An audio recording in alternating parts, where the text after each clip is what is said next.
बिल्कुल बहुत ज़्यादा एक्साइटेड हो चुका हूँ मैं, है ना। और आप अपनी सीट पर ले अपनी सीट पकड़ लीजिए। देखो प्रोग्राम लगभग खत्म होने में आ चुका है। Hello, yes sir. प्रोग्राम लगभग खत्म आने में आ चुका है, पर मैं बता रहा हूँ असल में अभी तक मेरे दिल में एक बात थी, पहली बार प्रोग्राम करने जा रहा हूँ। Hello, yes sir. धार में पहली बार प्रोग्राम करने जा रहा हूँ।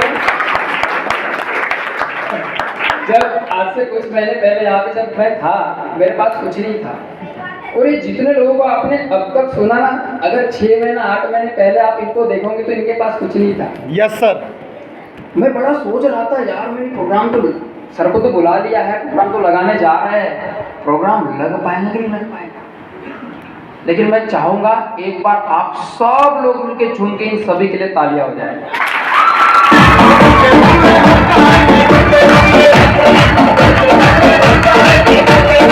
पहली बार स्टेज पे आए थे कुछ लोग, पहली बार शुरुआत की ऐसे प्रोग्राम को, और मेरे जैसे व्यक्ति के लिए शुरुआत करके इतने बड़े प्रोग्राम को ऑर्गेनाइज करना अकेले की बस की बात नहीं थी।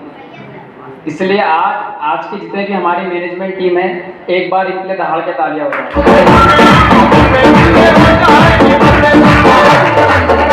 और एक चीज समझना, जिसको अब तक भी समझ में नहीं आया वो एक चीज समझ जाना। देखना भाई, यहाँ पे हमारे सबसे बड़े सीनियर जो है ना, संदीप परिहार सर, इनको भी आपको देख रहा हूँ, इनकी उम्र कितनी होगी। आई बात समझ में? Yes sir. अब तो समझ जाओ मैं कहना क्या चाह रहा हूँ। आज तक दुनिया में सिर्फ आपको एक ही चीज़ सिखाई जा रही है, पढ़ो लिखो पढ़ो लिखो, लेकिन ये 18 से 25 साल की उम्र में करियर बनता कैसे ये किसी ने नहीं बताया। Yes sir. आप देख सकते हो, दिख रहा है नहीं दिख रहा है? Yes sir. आपको कुछ समझ में आया हो ना आया हो, लेकिन अब समझ जाना चाहिए कि यहाँ के जितने भी सीनियर्स जो आप देख रहे हो यहाँ पे, वो यंग एज के हैं। अभी तक सिर्फ आपने किताबों में या बाहर की दुनिया में सुना होगा कि यार पढ़ लिख कर 25 साल में करियर शुरुआत किया जाता है, लेकिन आज आप यहाँ सीखने वाले हैं कि यहाँ शुरुआत करके 25 साल में करियर को बना दिया जाता है। Yes sir.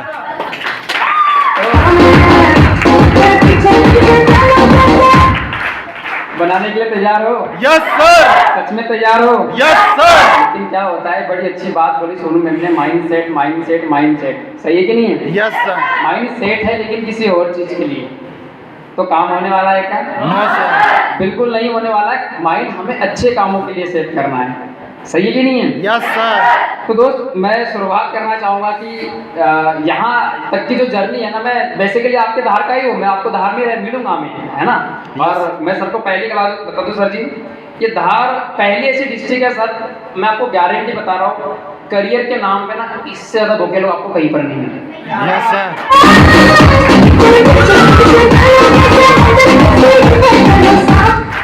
सर हम धार के लोग हैं सर, हम बेरोजगारी को समझते हैं सर। Yes sir. हम धार के लोग हैं सर, हम महंगाई को समझते हैं सर। हम इतना तो समझते हैं सर कि आज मार्केट में बहुत बड़ी समस्या चल रही है, कोरोना वायरस से भी बड़ा अगर वायरस है तो वो है बेरोजगारी का वायरस। Yes sir. और सर आप महाराष्ट्र से आए हैं, आपने बहुत जगह प्रोग्राम किए सर, मैं इस बात की गारंटी करता हूँ सर, हम धार वाले आपको गारंटी देते हैं सर, जैसा प्रोग्राम आज आप यहाँ पे लगाने वाले हैं ऐसा प्रोग्राम आपको कहीं पर भी नहीं मिलेगा सर। क्या इस बात की गारंटी देते सर को? Yes sir. सच में तैयार हो? Yes sir. सच में तैयार हो? देखो दोस्तों, धार के आन बान की बात है। सर बेसिकली छिंदवाड़ा से आए, लेकिन सर का जो कारवा है, जो काम है, वो गुजरात से लेकर महाराष्ट्र तक चलता है। समझ में आया नहीं आया? Yes sir. तो सर हर जगह का जो मोमेंटम है वो चेक कर रहा है, लेकिन मैं ऐसा चाहता हूँ कि हम धारवासी मिलके ऐसा मोमेंटम क्रिएट करते कि सर आने वाले समय तक इस मोमेंटम को ना भूल सके। Yes sir. लेकिन पता है, हम धारवासियों में कुछ कमी भी होती है, कुछ अपवाद होते हैं। क्या होता है? अपवाद। वो अपवाद नहीं होते, वो एक्चुअल में ना कहते ना संगत में रंगत हो जाती है। माहौल का बड़ा असर पड़ता है। कई बार माहौल की वजह से ना कई चीज़ें बिगड़ जाती है। जैसे एक बच्चा बचपन में एक ऐसे माहौल में पैदा हो गया जहाँ हर कोई उसको कुछ ना कुछ ताने मारा करता था। आपको भी अक्सर घर में गालियाँ पड़ती होंगी, मार पड़ती होंगी। जब आप कोई गलती करते होंगे तो कुछ ना कुछ आपको ऐसा नाम दिया होगा, ढक्कन बोलते होंगे या कोई कुछ ना कुछ तो बोलता होगा आपको। ऐसा बोलते हैं? Yes sir. मैं पूछ नहीं रहा हूँ, बताना मत कि क्या बोलते हैं। सही कि नहीं? यस। ऐसे ही एक बच्चा होता है, वो बचपन से ना ऐसी कुछ भी हरकतें करता है और उसको जब काम की बात बताते हैं ना कि बेटा जा पानी लेके आ, तो वो ना कुछ उल्टा करके आएगा। या तो पानी कचरा लेके आ जाएगा, या कोई भी अगर सीधा काम दे तो उल्टा करके आएगा। तो सारे लोग ना घर वाले उसको एक ही चीज बोलते हैं, बाबा इसके दिमाग में गोबर भरा है। क्या भरा है? गोबर। इसके दिमाग में गोबर भरा है। अब ये बात घर तक नहीं सीमित थी, ये पड़ोसी के पास चली गई।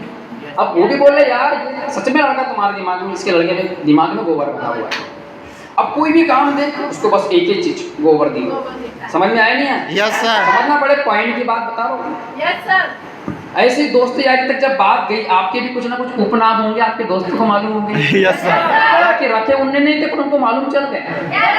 ऐसा है कि नहीं? Yes sir. ऐसे जो उसका उपनाम था, गोबर भरा हुआ है, गोबर दिमाग, राइट? ऐसे क्या हुआ कि स्कूल में भी उसको सब लोग गोबर दिमाग इधर आ, गोबर दिमाग इधर आ। सही है कि नहीं है? बचपन की वो बातें उस पर इतनी हावी पड़ गई। अब वो जवान हो गया, 18-20 साल का। कितने साल का? 18-20 साल का। अब वो स्कूल में पढ़ने जा रहा है, पढ़कर पास हो गया, ग्रेजुएट हो गया। और अब ना घर वालों को चिंता हुई कि यार ये लड़का सुधरने का नाम नहीं ले रहा है। एक काम करते हैं, इसकी शादी की उम्र हो गई, इसकी शादी करवा देते हैं। आई बात समझ में? Yes sir. अब घर वाले सोचते शादी करेंगे तो सुधर जाएगा। अब देखो, अब दूर दूर से रिश्ते आने लगे। अब जैसे रिश्ते आने लगे, लोग चाय पानी पीते और उससे पूछते कि बेटा क्या करते हो? तो वह जवाब पता क्या देता है? बोले कुछ नहीं करता। बोले क्यों? बोले मेरे से कुछ होता ही नहीं, मेरे दिमाग में तो गोबर भरा है। आई बात समझ में? भाई उस पर चंद्रमुखी जैसे वो बात हावी हो गई। मतलब उसने सच में मान लिया कि मेरे दिमाग में क्या भरा है? गोबर। सर ऐसा होता है, बचपन में जो बातें हमारे दिमाग में डाली जाती है वो एक्चुअल में हमारे अंदर वो आ जाती है। अब वो ऐसा मान रहा है कि मेरे दिमाग में गोबर भरा है, मेरे दिमाग में गोबर भरा हुआ है, मानने के लिए तैयार नहीं। कई रिश्ते आए और ना बोल के चले गए। अब घर वालों को बड़ी चिंता, क्योंकि इकलौता था। बोले अगर ऐसा ही रहा तो शादी नहीं होगी, शादी नहीं होगी तो हमारा वंश आगे नहीं बढ़ेगा। Yes. कुछ ना कुछ तो करना पड़ेगा। तो उस जमाने में उस गांव में ना एक बहुत बड़े संत महात्मा आए थे। उन्होंने सुना था कि संत महात्मा जो होते हैं बड़े बड़े लोगों को ठीक किए। उन्हें लगा कि ये संत महात्मा भी ठीक कर देंगे। उस महात्मा के पास इसको ले गया और बोले महाराज जी, बोले ऐसी ऐसी बात है, ये तो मानता है कि हमारे दिमाग में गोबर भरा हुआ है। बचपन की ऐसी बातें इसके दिमाग में हावी हो गई। वो महाराज भी आश्चर्यचकित, बोले बड़ा गजब का केस आया। बोले मेरी जिंदगी में ऐसा केस मैंने कभी नहीं देखा। पर बोले चलो, हर दुनिया में कहता ना कि दुनिया में ऐसा कोई ताला नहीं जिसकी चाबी नहीं बनी। हर बड़े से बड़े ताले की चाबी होती है दोस्त, बस खोजने की देर है। Yes sir. ऐसी दुनिया में कोई समस्या नहीं है जिसका समाधान नहीं बना है। दुनिया में अगर बेरोजगारी है तो रोजगार है, यस सर। बीमार है तो इलाज है, यस सर। रात है तो दिन भी है। Yes sir. हर चीज का इलाज है, लेकिन किसके लिए? खोजने वाले के लिए। Yes sir. तो महाराज ने उसका उपाय खोजा। बोले एक काम करो, जब ये अपने कमरे में जाकर सो जाए तो मुझे बुलाना। ऐसा ही हुआ। वो लड़का अपने घर में गया और सो गया। जब वो सोया तो महाराज जी वहाँ आते हैं और उनके घर वालों को बोलते हैं जाओ गांव में जितना भी ताज़ा गोबर पड़ा हुआ है उसको एक बोरी में भर के लेके आओ। समझ रहे हो? Yes sir. जितना भी ताज़ा गोबर पड़ा हुआ है उसको बोरी में भर के लेके आओ, और जहाँ वो सोया है ठीक उसके सर वाले भाग पे उसको ढेर लगा दिया। बस ढेर लगा दिया और उसके उठने का इंतजार करने लगे। वो सोया है और वो उठने का इंतजार कर रहे हैं। कुछ देर बाद उसकी नींद खुली तो लड़का क्या देखता है पता है? कि सारे वो संत महात्मा, उसके माता पिता, उसका परिवार सब उसके कमरे में खड़े हैं। वो आश्चर्यचकित हो गया। बोले मेरे कमरे में क्या कर रहे हो? बोले बेटा तुझे नहीं पता, सालों की समस्या जिसकी वजह से तेरी शादी नहीं हो रही थी, जिसकी वजह से तू कुछ कर नहीं पा रहा था, आज वो सबरी की सबरी बाहर आ गई। बोले क्या? बोले क्या हो गया? बोले बेटा कुछ नहीं हुआ, तेरे दिमाग में जितना भी गोबर पड़ा था आज रात में पूरा बाहर आ गया।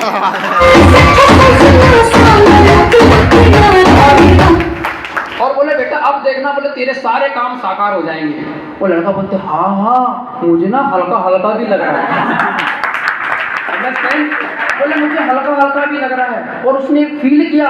उसके बाद वो जिंदगी में कभी फेल नहीं हुआ, हर काम को अच्छे से करने लगा। दोस्तों, इसको बोलते हैं माइंडसेट।